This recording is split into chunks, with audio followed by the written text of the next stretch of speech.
Good morning mga ka-Ride. Papunta tayo ngayon sa LTO Show Boulevard para magkuha ng rehistro ng aking motor. Pero bago yan, kukuha muna ako ng mga requirements. Dito malapit sa amin, sa Mandaluyong City. Paano mag-renew ng registration ng motor? Ano ang mga requirements at ano ang proseso? At magkano lahat ang magagasto? Ito ang mga requirements. Una, insurance. Ang kailangan sa insurance ay Xerox copy ng OR at CR. Depende sa inyo kung saan kayo kukuha ng insurance.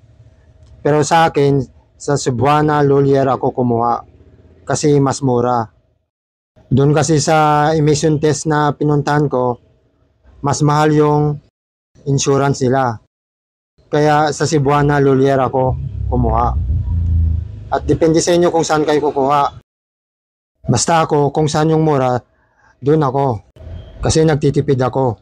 20 to 30 minutes bago ko nakuha ang insurance ko. Depende sa dami ng tao. Pangalawang requirements, emission test. Ang kailangan dalhin ay Xerox copy ng OR at CR at isang valid ID. Yung emission test, meron naman sa loob ng LTO mismo. Pero depende sa inyo kung saan kayo kukuha. Sa LTO kasi minsan mahaba yung pila. Kaya pumunta ako doon sa emission test na malapit sa amin. Doon ako kumuha. Kasi konti lang yung nagpapa-emission test at hindi mahaba ang pila. 10 to 15 minutes, nakuha ko na ang aking emission test result.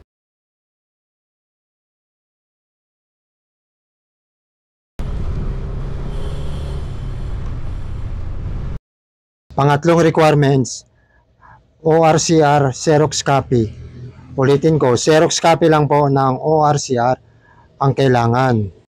Pag kumpleto na ang mga requirements mo, pwede na kayo pumunta sa LTO. Ayan, nakumpleto ko na po ang mga requirements. Kaya papunta na ako sa LTO para magparehistro ng motor. Ito na po yung sunod-sunod na proseso. Pagdating nyo sa LTO, ibigay mo sa inspector officer ang mga requirements mo para i-check niya ang mga ito.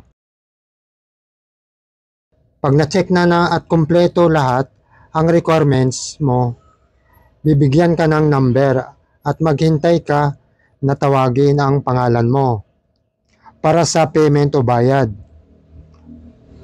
Pag tinawag na ang pangalan mo, punta ka na sa cashier window para magbayad ka ng registration fee. At pagkatapos niyan, ibibigay naman agad ang OR mo. Ayan, mga 20 to 30 minutes bago ko nakuha ang OR ko. Ayan, ito na po yung OR ko. Bali, white copy lang po siya. Yung CR naman ay hindi na binibigay. Kaya yung lumang CR mo, kailangan mong itago para hindi mawala. Ayun, ganyan lang kadali ang mag-renew ng rehistro ng motor. Ngayon, ilang oras ba ang na-consume natin sa pagkuha ng rehistro ng motor? Base sa personal experience ko kanina, tumagal ako ng more or less 1 oras. At idagdag pa natin ang biyahe na 30 to 60 minutes.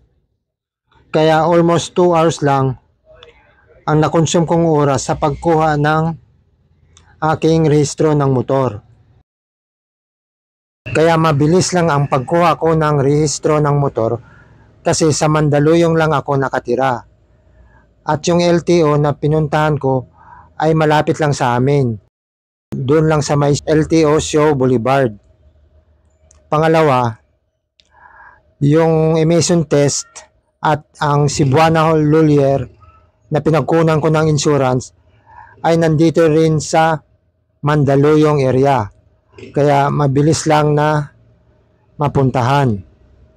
Kaya ang tip ko sa inyo, pag kumuha kayo ng mga requirements, kailangan maghanap muna kayo ng mas malapit na LTO sa lugar ninyo at malapit na emission test center para mabilis lang ang pagkuha ng rehistro ng motor ninyo.